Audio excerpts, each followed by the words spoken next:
Tessalonicenses, capítulo 2, versículo 13 até o final do capítulo, que é o versículo 20, nós vamos ler a palavra de Deus. A semana passada, nós expusemos aqui o texto até o versículo 12. Estamos estudando a primeira carta de Paulo aos Tessalonicenses.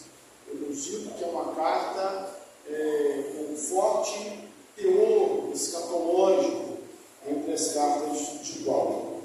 Vamos ler então, leia os irmãos, por gentileza, acompanhem. Vamos estar de pé? Primeiro aos Tessalonicenses 2, 13 em diante.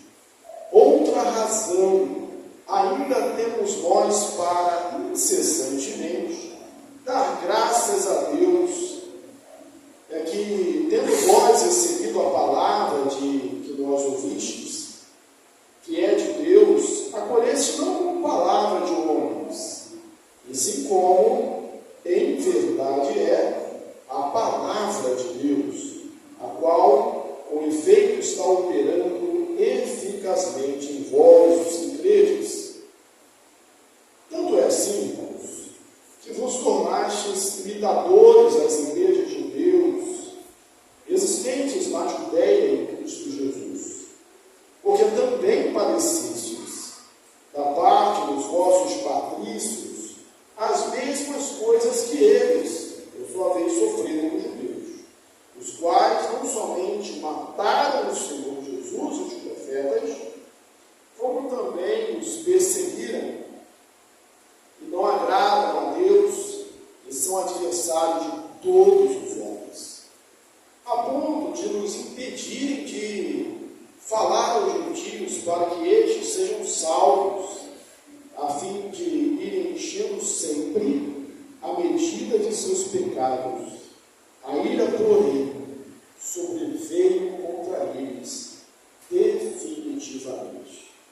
Ora, nós, irmãos, ou falarmos por breve tempo de vossa presença, não porém do coração, como tanto mais empenho diligenciamos, com grande desejo de ver-vos pessoalmente.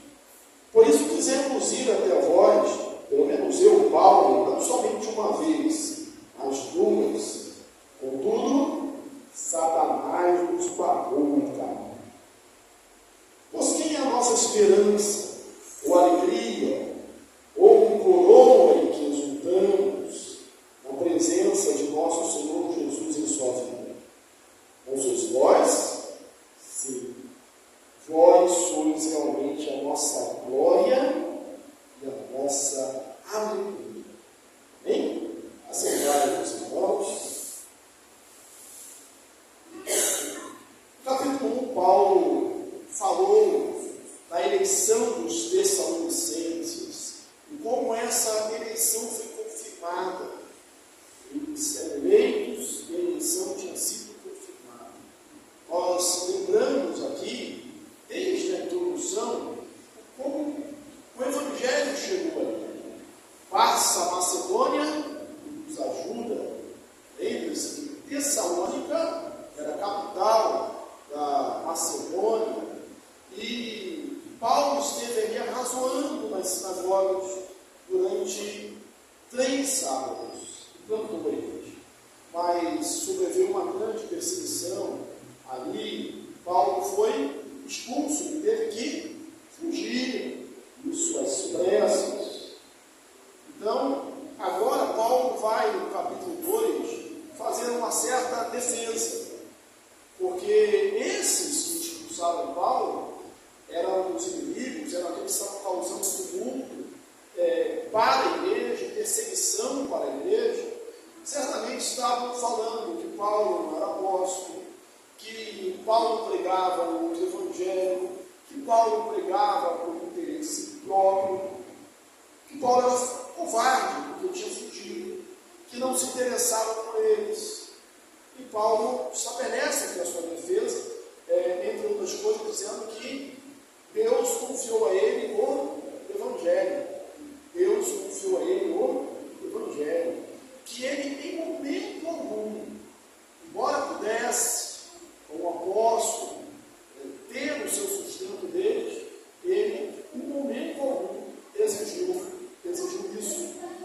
vai se defendendo. E aqui no versículo 13, até o final, a defesa continua, mas aqui um tom de ações de graça. E a ênfase começa com a palavra. A ênfase começa com a palavra. E certamente esse versículo 13 é um prosseguimento, é uma continuação, ou dá continuação a um tema que foi introduzido no capítulo 1, no versículo 5. E se você olhar o capítulo 1, versículo 5 na sua Bíblia, você vai ver que o nosso Evangelho chegou até vós, não apenas em palavras, mas no poder do Espírito Santo, com intrepidez, com confiança. Primeiro aos Tessalonicenses 1:5. E aí já destacamos uma coisa. Olha o tal de Deus. O nosso Evangelho chegou até vós. Talvez você não perceba algo interessante nisso, só em ter falado sobre o nosso Evangelho chegou até nós, mas pense no contrário, pense numa frase diferente. Paulo não disse, eu cheguei até vós. O que Paulo diz foi, o meu Evangelho. Porque o mais importante não era Paulo. O mais importante era o Evangelho. O mais importante era a palavra. E não só a palavra, a letra, mas a palavra com poder. E nem sempre esse poder aqui precisa ser necessariamente milagres, mas a aplicação, com certeza, dessa palavra no coração das pessoas pelo Espírito Santo. Então a palavra chega assim, com esse poder e transforma ao ponto de, em 3 semanas, como reiteradamente dizemos aqui, uma igreja ser estabelecida. Nós precisamos aprender com Paulo, quando ele pensou de fundasse uma igreja em 3 semanas, só em 3 semanas. Quanto a igreja, filhas, Nova Aurora teria, né? Se em 3 semanas conseguíssemos fazer isso.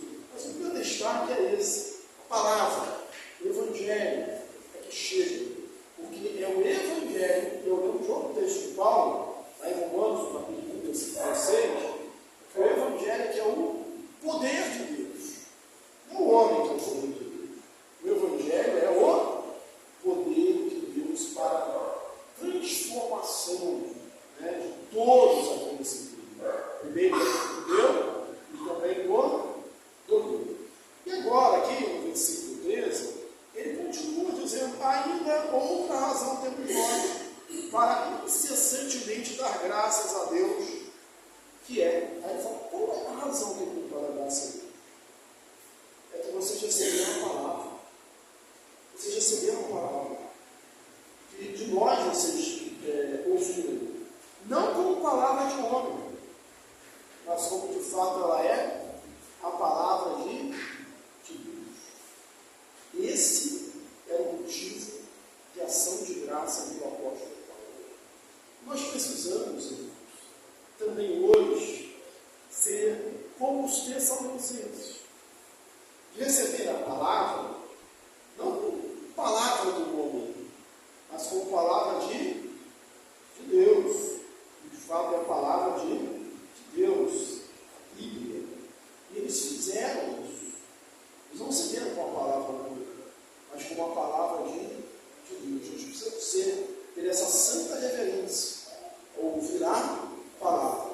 Eu não estou falando da palavra do pregador, eu estou falando da palavra de Deus, porque Deus não tem compromisso com a palavra do pregador. Deus tem compromisso com a sua palavra, é santa, é eficaz e é mais cortante do que qualquer espada de 2 gumes, e é o poder de Deus para a transformação daqueles que creem em Jesus como Salvador. Então recebeu a palavra como palavra de Deus. Não adianta, embora seja assim, é cultural, apenas para cultura, apenas para conhecimento, a pessoa diz assim, eu até gosto da Bíblia, porque os textos legais, né, tem uma história boa, mas para mim a Bíblia é um livro humano.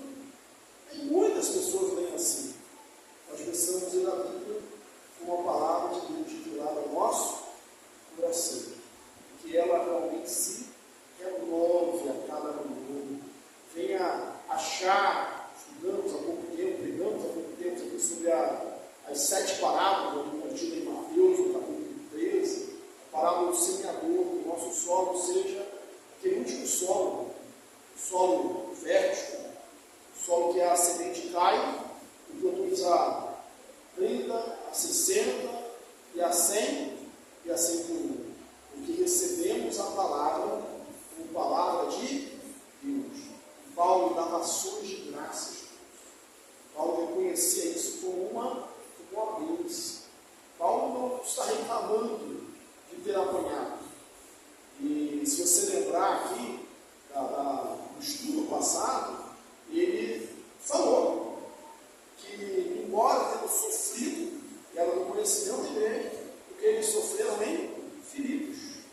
Foram açoitados, foram presos ali, sofreram, mas não deixaram de pregar o evangelho e nem desanimaram, no meio da noite, cansados, machucados, pregavam, liam, oravam e cantavam. Louvavam o Senhor, faziam orações ali, no momento em que há um tremor e as portas da cadeia se abrem. Então, receberam com a palavra de Deus. Ouvistes, que é de Deus, acolheste não como palavra de homens, e sim de Deus, a qual com efeito está operando eficazmente. Grava essas 3 declarações aqui.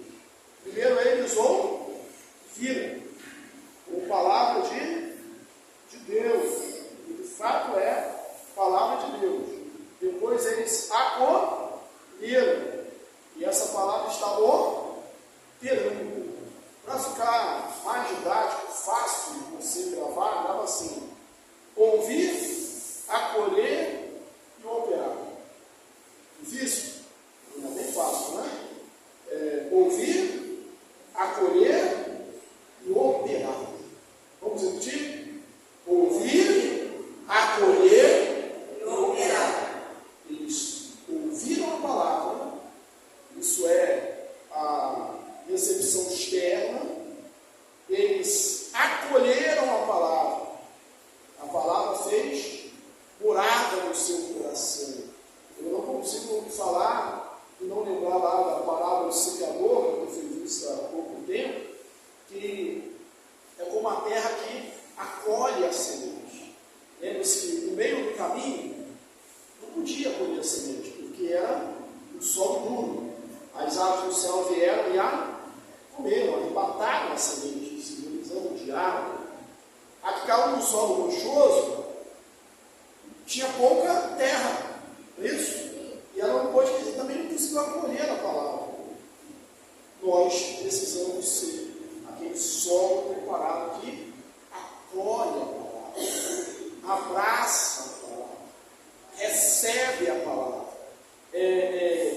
Como alguns lembravam, né, de falar assim, eu lembro que quando eu estava no exame lá de catecúmenos, né, para ser membro da igreja, sempre tinha falado isso, lembrou lá na hora, olha, agora você coma a palavra, como, e que ela possa ser gerida ali, como Deus falou para Josué, você lembra? Não cesses de falar deste livro da lei, antes medita nele de dia e de noite, para fazer estudo do que Deus está escrito. Então, farás prosperar o teu caminho e serás bem sucedido por onde quer que andares. Então é meditar dia e noite. É como aqueles animais que ruminam, né? Ele come e fica ruminando ali um bom tempo. Nós devemos ser assim com a palavra de Deus. A gente lê, fica meditando, lembrando, o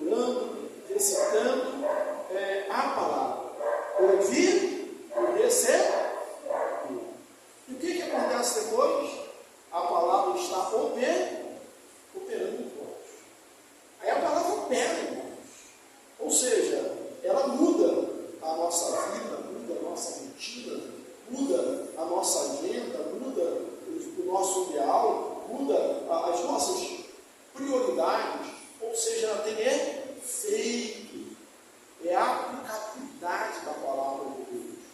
Se ela não for aplicada, se ela não operar no desejo, se ela não operar em mim, se ela não operar em você, ela fica vazia de sentido. Não tem sentido. É aquele que lembra lá de Mateus 7, é outro texto que eu gosto bastante, os dois fundamentos.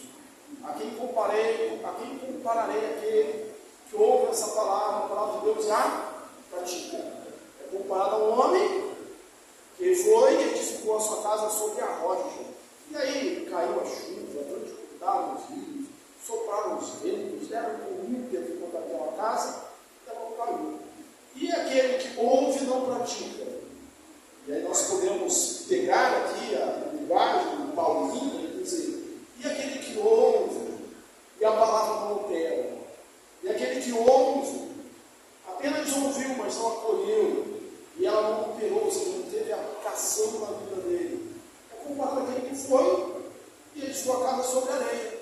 Aí caiu a chuva, transbordaram os rios, sopraram os ventos, deram com ímpeto sobre aquela casa, ela caiu e foi grande a sua ruína. Então não seja só ouvinte, tá? Mas seja operoso praticante. Não tinha nem me atentado, né, a essa expressão, mas no versículo que eu acabei de citar, usa a mesma palavra, né? Seja operante, não seja apenas ouvinte negligente, mas operante praticante da palavra, né? O operoso praticante da palavra. Então a palavra vai operar em vós eficazmente, dando resultado naquele que crê. Você crê? Você ouviu? Você recebeu? A palavra opera em vós? Então ela é eficaz. Ela dá fruto. Ela prospera.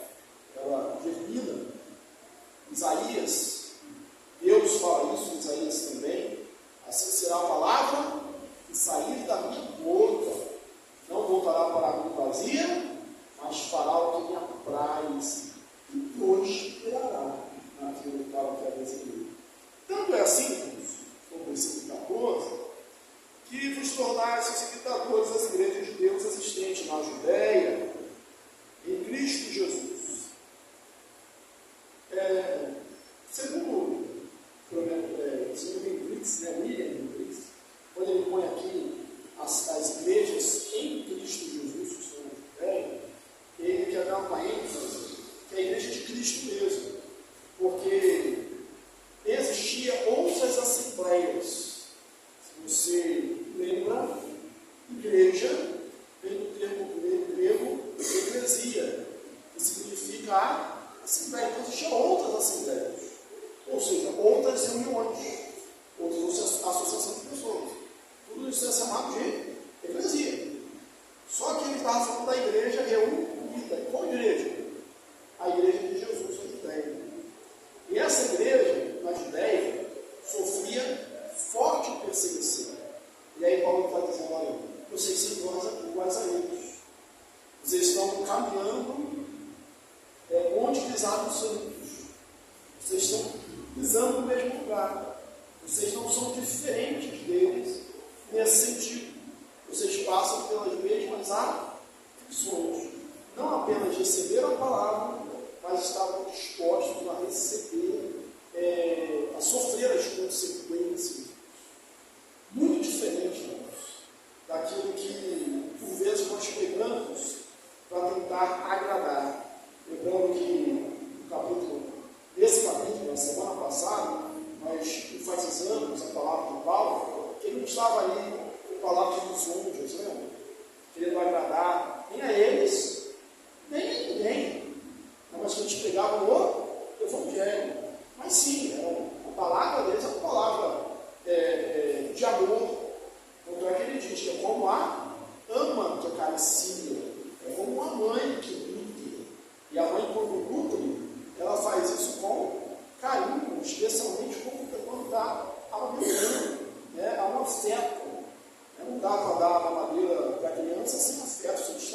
abraçado, se está acolhido.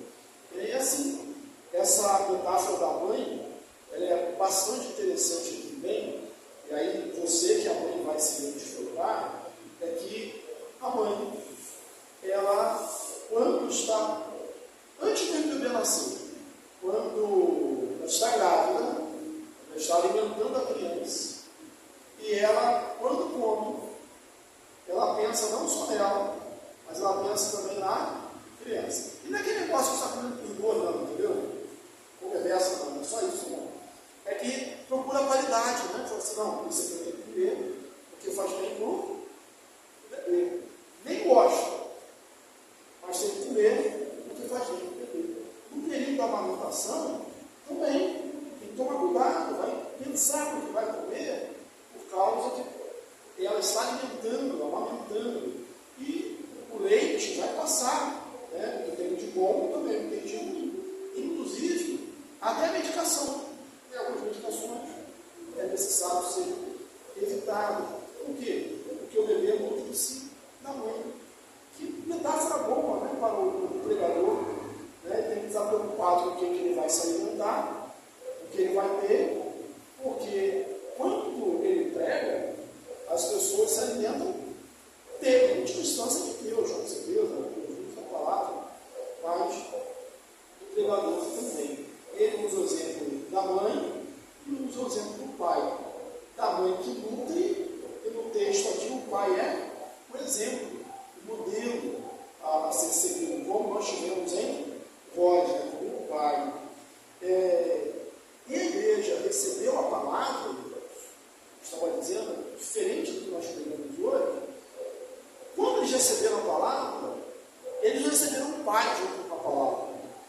Receberam mudança na palavra. Eles não podiam chegar à frente da congregação e dizer assim, olha, eu estava passando por uma tribulação terrível, eu aceitei Jesus e minha vida melhorou. Eles, na verdade, pelo menos pelo que a gente vê aqui, eles deviam falar o contrário. Estava tudo bem, estava minha vida lá arrumadinha, eu aceitei Jesus e comecei a ser perseguido. Comecei a enfrentar perseguições, tribulações de todos os lados, porque eu aceitei Jesus. Mas eles estavam dispostos a fazer isso, como aqueles irmãos também fizeram. E ele diz, de onde vem a perseguição? Eram dos judeus. E você lembra que isso é tão sério, foi tão sério, que esses mesmos judeus que perseguiram Paulo em Tessalônica, estavam lá, com certeza perseguindo os crentes também, porque em última análise, a perseguição não é contra os crentes só. Lembra que Jesus falou para Paulo, lá na estrada de Damasco, ele perguntou quem és tu? Eu sou Jesus a quem tu persegues. A perseguição é Cristo. Contra o Evangelho, contra todo aquele que professa o nome de Jesus. Então, esses judeus, o grupo deles, saíram de Tessalônica e foram lá para Bereia, causar tumulto lá também e perseguir Paulo. E Paulo teve que fugir de Bereia também. E aí, Jesus vai traçar o perfil desse judeus e vai dizer os quais não somente mataram o Senhor Jesus. Na defesa vai dizer, não foram os judeus, são os gentios, que fez o Pilatos, condenou. Não. Judeus que clamaram, judeus são gentios.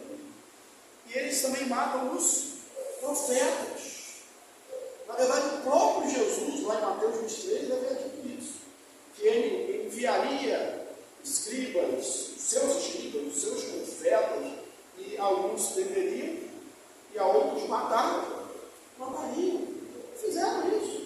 Fizeram isso com o primeiro mártir da igreja, o primeiro apóstolo a ser martirizado, Tiago. Depois, com o diácono Estevão, prenderam Pedro. Pedro só não foi morto, martirizado, porque foi livre pelo anjo. A igreja era perseguida por toda parte.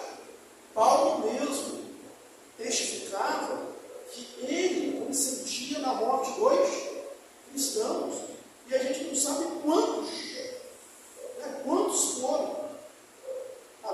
forte perseguição promovida pelos judeus, que agora também perseguiam a igreja de Tessalônica, e eram adversários de Deus, e não só de Deus, como adversário também de todos os homens.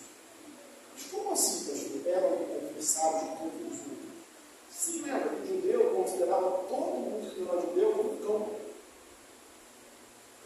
Os judeus, eles tinham um grande privilégio.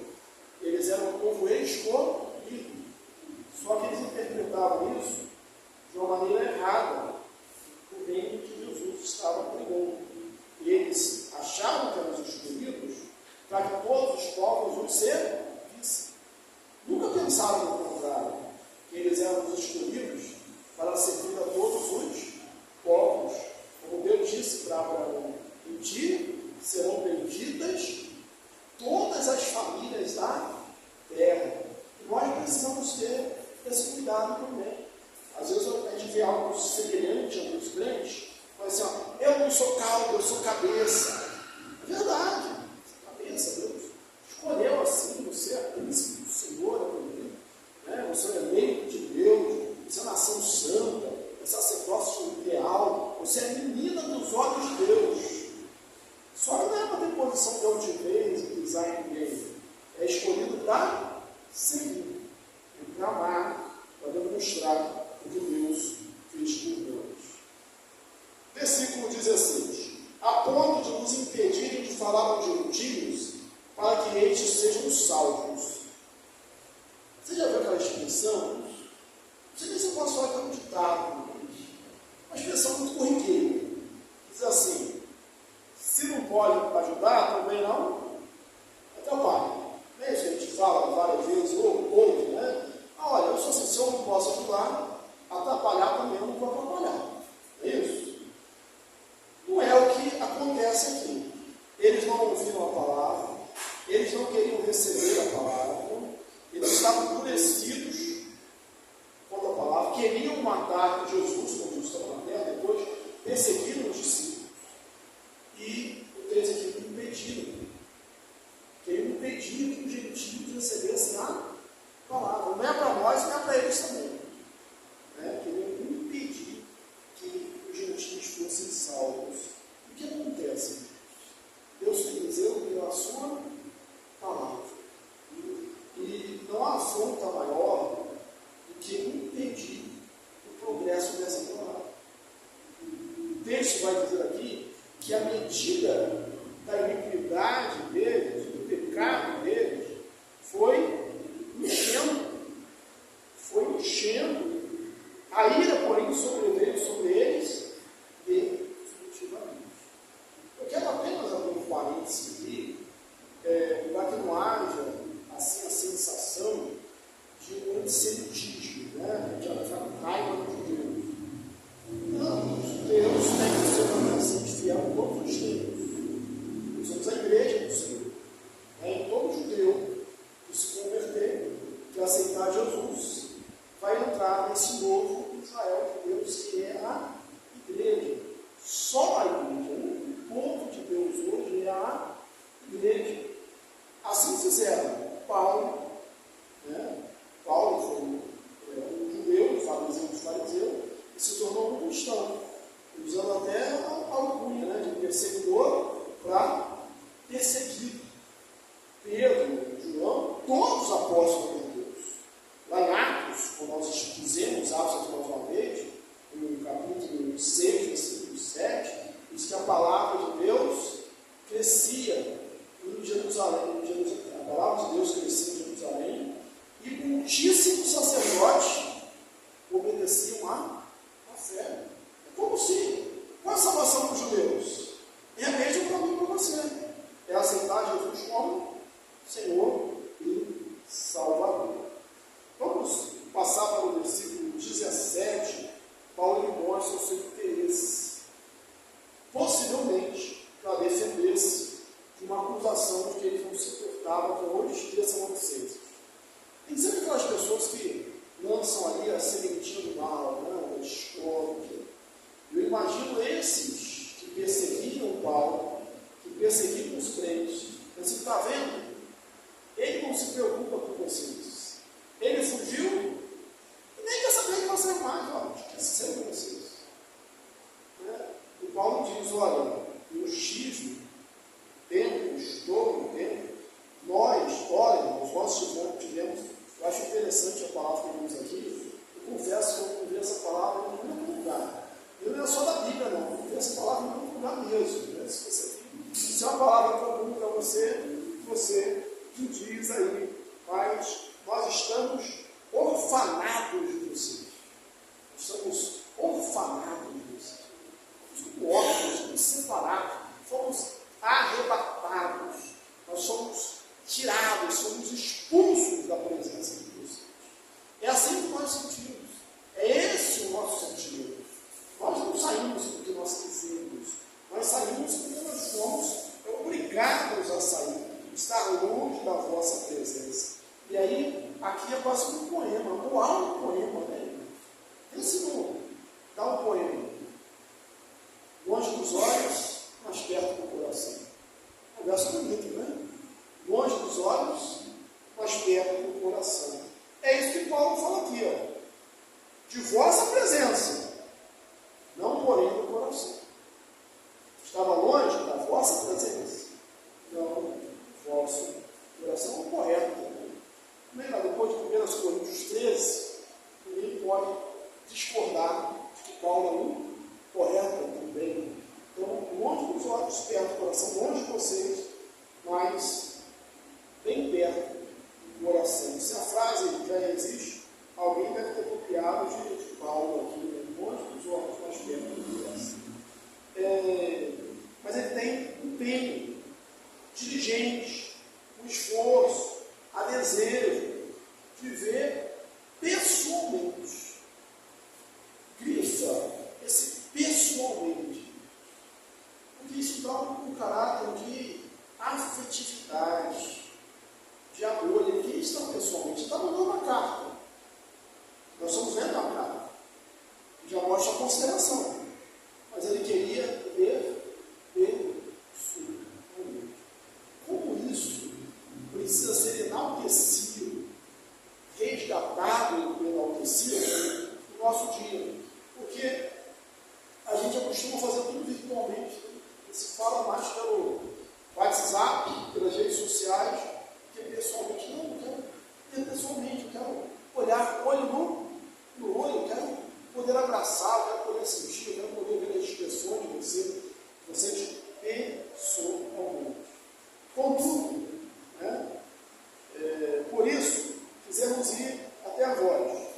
Aí está entre parênteses aqui, pelo menos São Paulo, não uma, mas 2 vezes, mas Satanás nos barrou o caminho. É isso que está aí?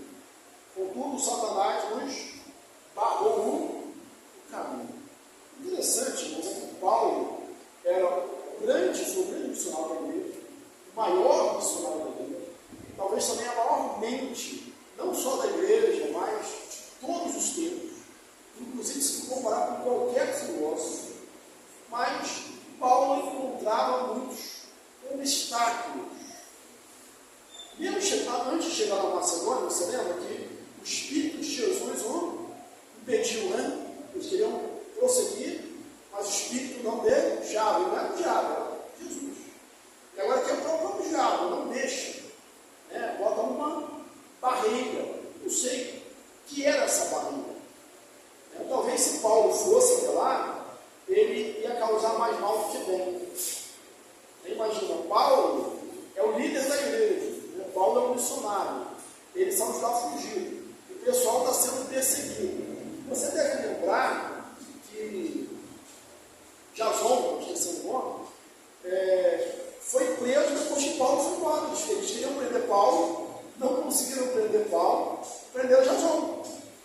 E ele teve que pagar a fiança para poder sair. Então, talvez, se Paulo voltasse, ia acirrar mais ainda a perseguição. Pode ser um motivo, um impedimento. Pode ser outro qualquer, mas o fato é que ele não conseguiu ver agora, no momento hoje, tem Salonicenses. Essa ideia de barreira, a palavra barrou o caminho,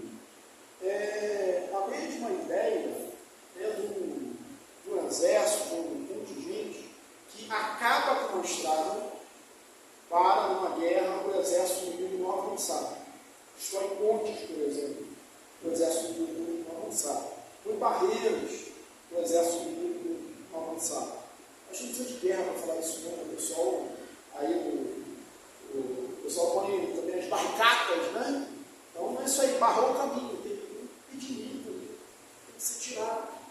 Né? Mas tem ali o impedimento. Ele não diz que isso foi os homens, isso foi Satanás. Paulo era um homem lógico, Paulo era um homem da razão, mas Paulo era também um homem espiritual, que entendia, né, que havia ações do inimigo para impedir a obra de Deus. Lendo mais uma vez, e retomo aqui, a parábola do semeador, as parábolas, a do semeador agora, mas a do joio e do trigo.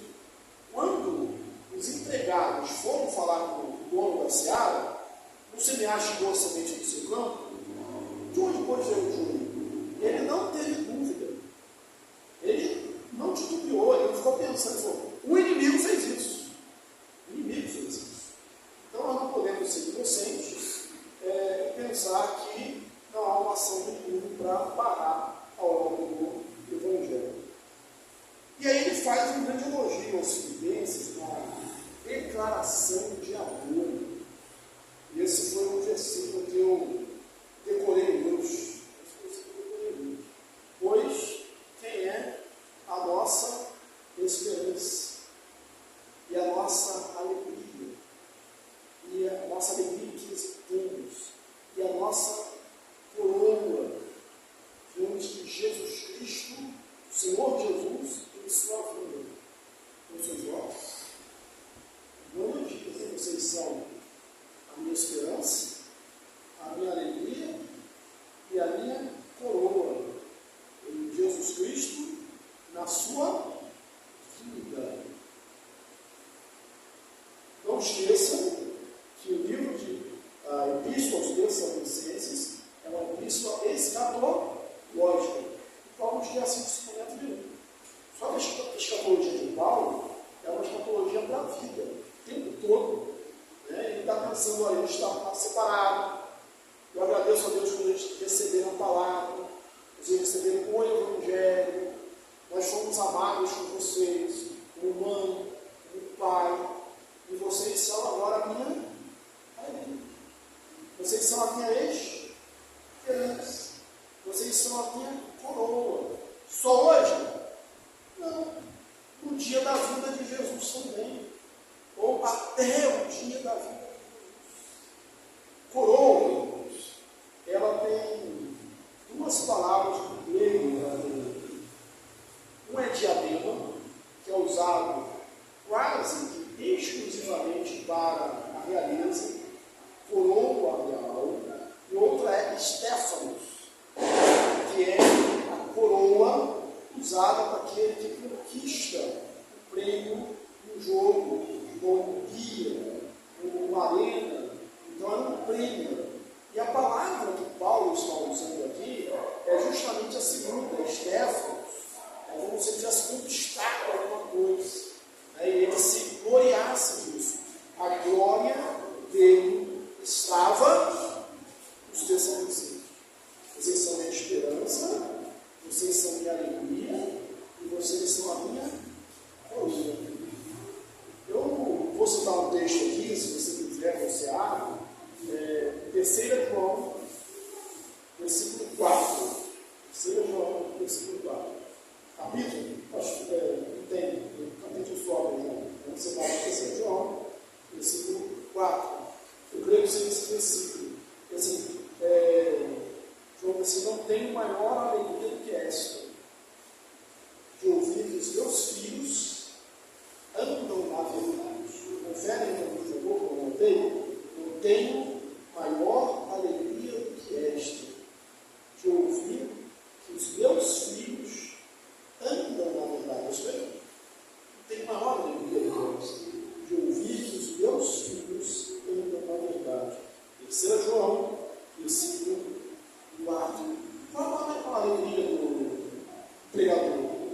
E aí, as pessoas ouçam, compreendem. Qual é a maior alegria do professor? É que as pessoas aprendam.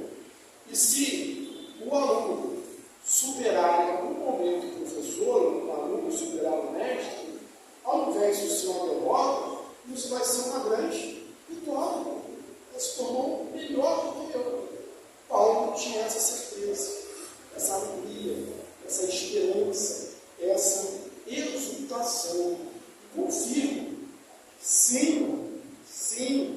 vós realmente sois a nossa glória e a nossa aleluia. Que Deus nos abençoe, confirme em nós a sua palavra, e conosco também aconteça. Olha, ouviram